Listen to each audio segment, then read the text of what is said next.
यहाँ पे आप उत्तर प्रदेश में आप ओवैसी साहब को क्यों इतना देख रहे हैं? ओवैसी साहब का कौन सा जनाधार है यहाँ? ओवैसी साहब ने यहाँ की जनता के लिए क्या किया? ओवैसी साहब यहाँ के उत्तर प्रदेश का विकास करने आए हैं, यानी कि जो अल्पसंख्यक हैं उनका विकास करने आए हैं। आप जो अल्पसंख्यक के लीडर हैं, जो माइनॉरिटी के लीडर हैं, उनके लिए क्या किया?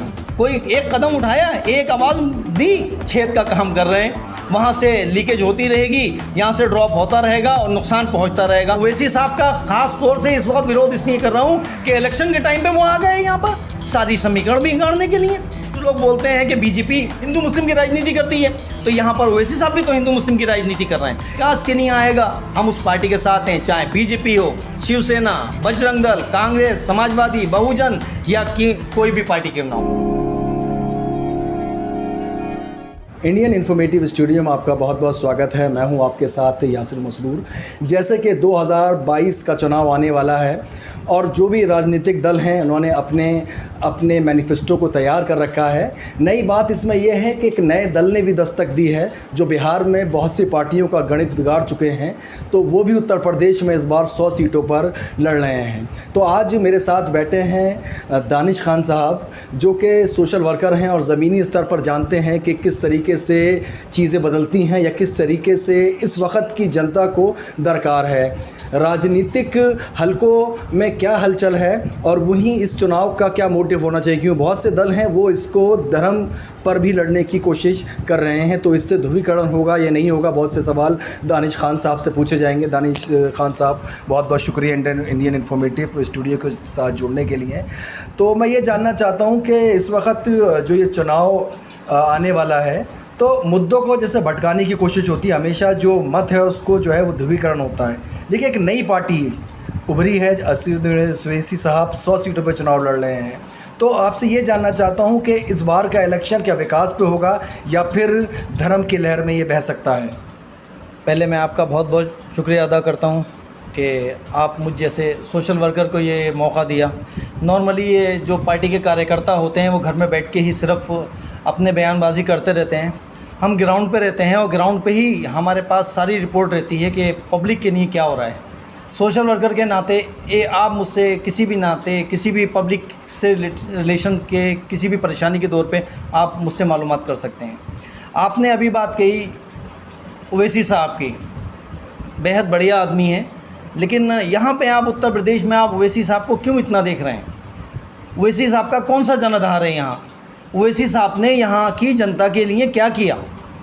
ओवैसी साहब अगर किसी दूसरी पार्टी को, किसी भी पार्टी को फ़ायदा पहुँचाना चाहते हैं तो वो खुल के आएँ, उससे टाई अप करें, जिससे भी चाहते हैं। हम किसी से मतभेद नहीं रखते। हमारा मकसद है सोशल वर्कर होने के नाते कि आप पब्लिक के लिए काम कीजिए।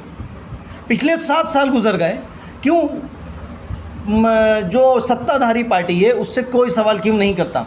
पिछले 7 साल में जनता के लिए क्या किया?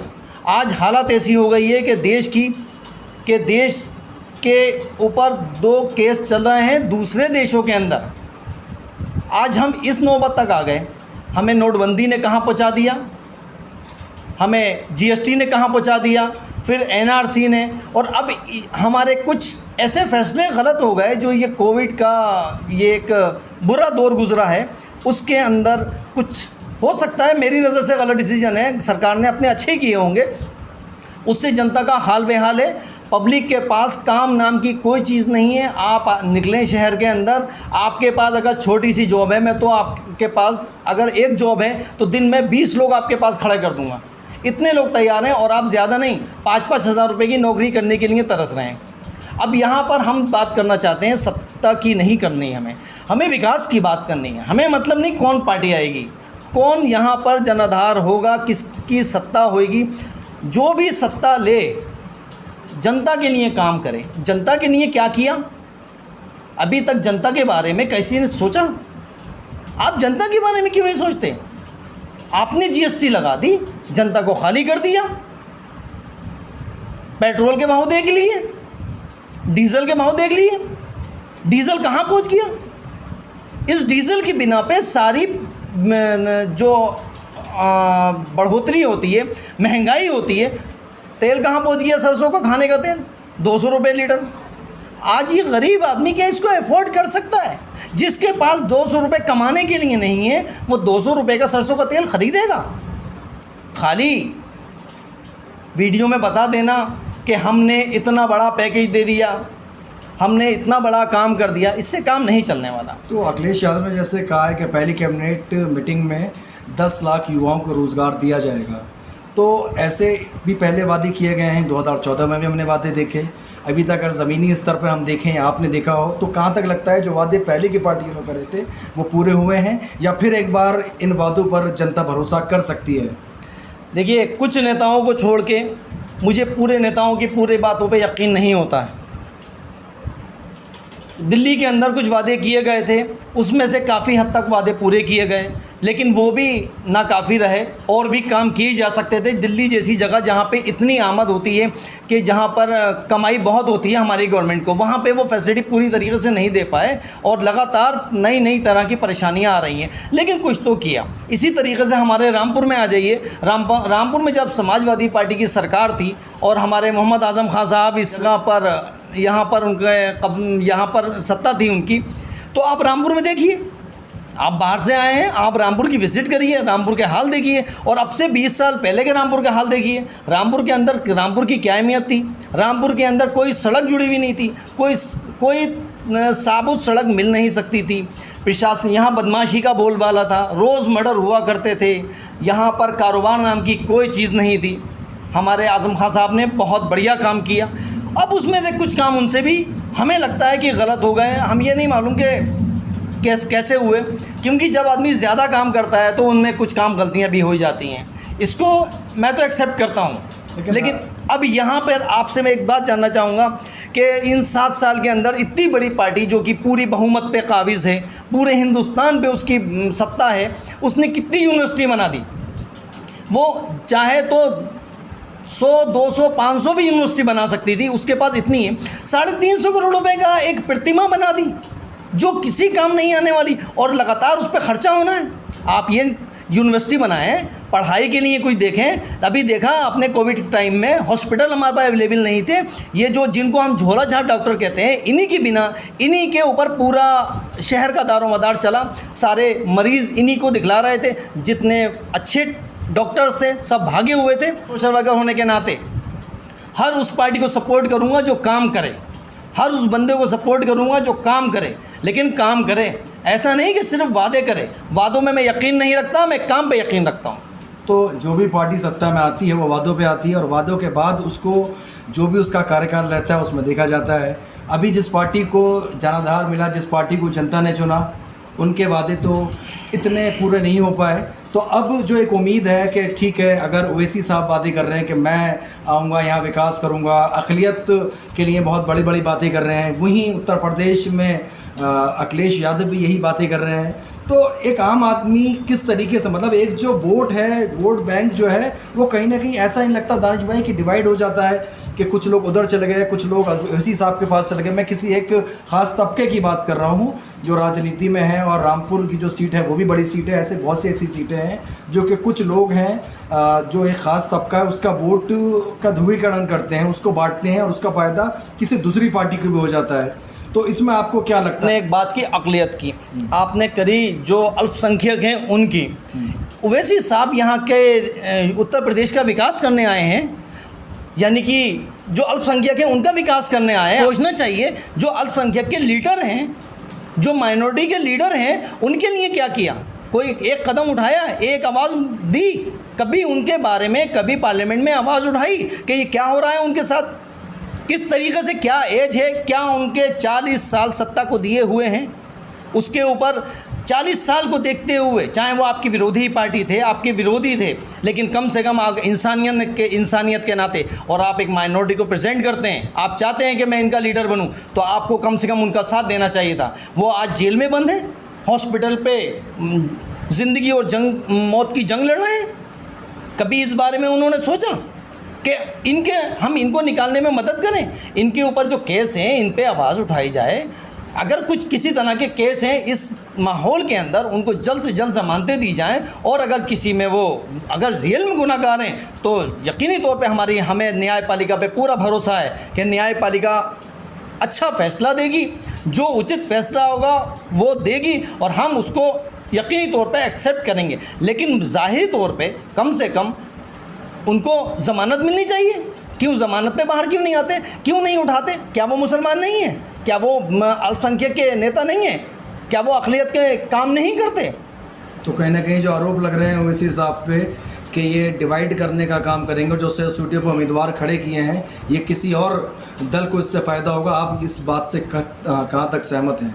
यकीनी तौर पे ये तो एक जिसे बोलते हैं कि छेद का काम कर रहे हैं, वहाँ से लीकेज होती रहेगी, यहाँ से ड्रॉप होता रहेगा और नुकसान पहुँचता रहेगा। ये चाहते हैं, ये इनका अपना ज़ाती मामलात हैं तो कि मेरी पार्टी सर्वोपरि हो, मेरी पार्टी आगे बढ़े, हर आदमी को जाना चाहिए। लेकिन अगर आप बात करते हैं कि हम अक़लियत के साथ हैं तो अक़लियत के बारे में भी आपको सोचना चाहिए। पार्टी के साथ साथ अक़लियत के बारे में भी निगाह रखनी चाहिए कि अक़लियत हमारी कहाँ जा रही है, हमें उनके लिए तवज्जो देना चाहिए, ना कि सिर्फ पार्टी। आप वहाँ पर चंद सीटें खड़ी करते हैं अपने तेलंगाना के अंदर और यूपी में आते हैं, कहते हैं कि मुझे सारी की सारी सीटें दे दो, मैं सारी सीटों पे खड़ा हूँगा। जहाँ पे 2000 आपको वोट मिलने वाले होते नहीं हैं, 1500, 1800, 1200 वोट मिलते हैं, आप वहाँ पे भी अपना कैंडिडेट खड़ा करते हैं। क्यों? आप वहाँ कैंडिडेट खड़ा करिए जहाँ आप फाइट करने की कम से कम तरीक़े पे हैं। आप फाइट करने के लायक नहीं हैं, लेकिन आपको कोई भी मिला, आप 2000 वोट का भी कोई लायक हैगा तो आपने 2000 वोट वाले को खड़ा कर दिया और 2000 वोट से क्या इलेक्शन जीत जाएंगे? ये सीधा सीधा अक़लियत के साथ नाइंसाफ़ी है। और ये यूपी के साथ, यूपी बहुत बुरे हाल में है। जितना बड़ा प्रदेश होने के नाते यहाँ पे विकास होना चाहिए था, बिल्कुल विकास नहीं हुआ। यहाँ पे बस सिर्फ इस वक्त हिंदू मुस्लिम की राजनीति चल रही है। हम ज़ाती तौर पे सोशल वर्कर की हैसियत से हम ये बात को तवज्जो दिलाना चाहेंगे कि हमें हिंदू मुस्लिम से कोई मतलब नहीं। जो जिस मज़हब को मानता है उस मज़हब को माने, जो जिस भगवान की पूजा करता है उस भगवान की पूजा करे। हमें मकसद है विकास से, हमें मकसद है इंसानियत से। हम चाहते हैं इंसानियत का विकास हो, हम इंसानियत के साथ हैं और इंसानियत के साथ जो है हम उसके साथ खड़े हुए हैं। जैसे कि हमने देखा था कि ओवैसी साहब ने बिहार में 5 सीटें जीती थी, लेकिन 15 सीटों का जो समीकरण था वो बिगाड़ दिया था। बहरहाल दानिश भाई, आपसे एक सवाल और मैं करना चाहूँगा कि अब फ़िलहाल के लिए एक सोशल वर्कर की हैसियत से ज़मीनी आपने बहुत सा काम किया है, काफ़ी वीडियोज़ में हमने आपको कवर भी किया है।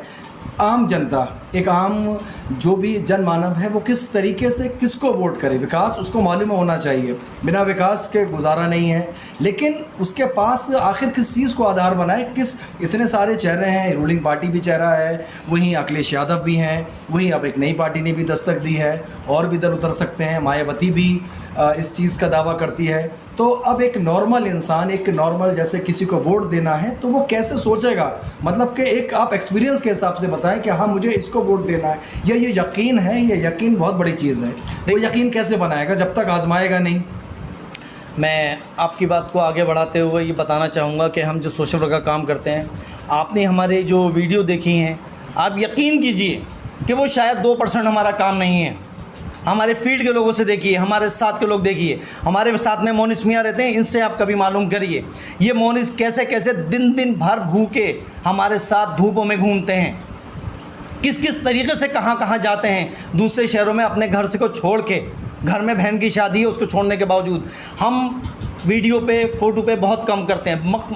वक्ती तौर पे, ज़रूरी तौर पे थोड़ा बहुत करते ज़रूर हैं, लेकिन ये हमारा 2% होता है। हमारा वीडियो से ज़्यादा ताल्लुक़ नहीं रखते, हमारा पब्लिसिटी से कम ताल्लुक़ करके पब्लिक के बीच में, पब्लिक के अंदर अपना वजूद पैदा करना, ये हमारी खासियत है।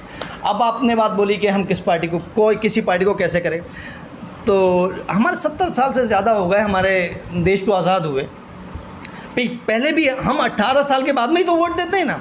कम से कम ये देखिए पिछले 18 साल में आपके साथ में किसने क्या किया, किस पार्टी ने, आपने 18 साल की उम्र के बाद में वोट देते हैं तो पिछले कम से कम 18 में ध्यान नहीं तो 8 साल में किस पार्टी ने काम किया, या किसी बड़ों से मालूम करिए उससे पहले किसने काम किया। जो आपके यहाँ लीडर काम करता है आप उसको वोट कीजिए। मैं स्पेशली किसी को नहीं कहूँगा, मैं अब ओवैसी साहब का ख़ास तौर से इस वक्त विरोध इसलिए कर रहा हूँ कि इलेक्शन के टाइम पे वो आ गए यहाँ पर सारी समीकरण बिगाड़ने के लिए। आप कुछ लोग बोलते हैं कि बीजेपी एक हिंदू मुस्लिम की राजनीति करती है, तो यहाँ पर ओवैसी साहब भी तो हिंदू मुस्लिम की राजनीति कर रहे हैं। क्यों करने आ रहे हैं? विकास की राजनीति करने आइए, हम आपका वेलकम करेंगे। हम आपको खुशामदीद कहेंगे। जो विकास के लिए आएगा हम उस पार्टी के साथ हैं, चाहे बीजेपी हो, शिवसेना, बजरंग दल, कांग्रेस, समाजवादी, बहुजन या कोई भी पार्टी क्यों ना हो। लेकिन आप अगर पुराने रिकॉर्ड उठा के देखेंगे तो अखिलेश यादव जी ने जो काम किए हैं वो सराहनीय हैं, बहुत हद तक काम कर रहे हैं, बहुत पब्लिक खुश रही है। हर फैसले उनके पब्लिक के लिए हुआ करते थे, ना कि दिखलाने के लिए। और हमारे आज़म खां की आप जाइए रामपुर में मालूम कीजिए, मैं उनका फ़ैन हूँ यूनिवर्सिटी के लिए, जो उन्होंने यूनिवर्सिटी बनाई है। ये कभी कभी बनती है, ये नहीं बनती। आपने मुरादाबाद में क्यों नहीं बनवा ली, बरेली क्यों नहीं बनवा ली, संभल क्यों नहीं बनवा ली, और आगे पीलीभीत क्यों नहीं बनवा ली? कहाँ है यूनिवर्सिटी? एक रामपुर में है और आप उसका ही विरोध करना है। आपने उसके लिए कोई आवाज़ क्यों नहीं उठाते? अगर आप सत्ताधारी पार्टी के साथ नहीं देना चाहते जो कि विकास का काम नहीं करती, और आप उन माइनॉरिटी के लिए काम करना चाहते हैं, तो माइनॉरिटी के लिए ही दिल से काम कीजिए, ना कि वोट लेने का काम कीजिए। तो जैसे कि बहुत से इशारे दिए हैं दानिश भाई ने हमें, वाकई इस चीज़ को हम भी जानते हैं कि अगर आप सिर्फ माइनॉरिटीज़ के लिए यहाँ पर आए हैं तो फिर माइनॉरिटीज़ के जो रहनुमा थे उनका साथ अभी तक क्यों नहीं दिखे। जो भी पार्टी आपके लिए बेहतर है आप उसको वोट करें। आप इंडियन इन्फॉर्मेटिव स्टूडियो के साथ जुड़े रहें। हमारे साथ बात करने के लिए दानिश साहब बहुत बहुत शुक्रिया। आपका भी धन्यवाद, बहुत शुक्रिया। जय हिंद।